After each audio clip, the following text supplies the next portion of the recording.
ठीक हो गया उनके लिए शाम करो जोड़े नो अलमा की छाई के आया नहीं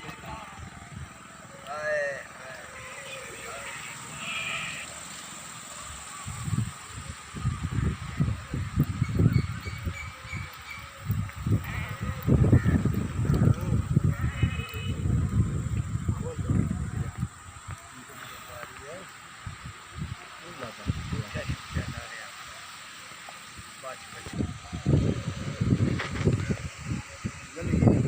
नहीं कोई ऐसी मतलब जेह्ड़े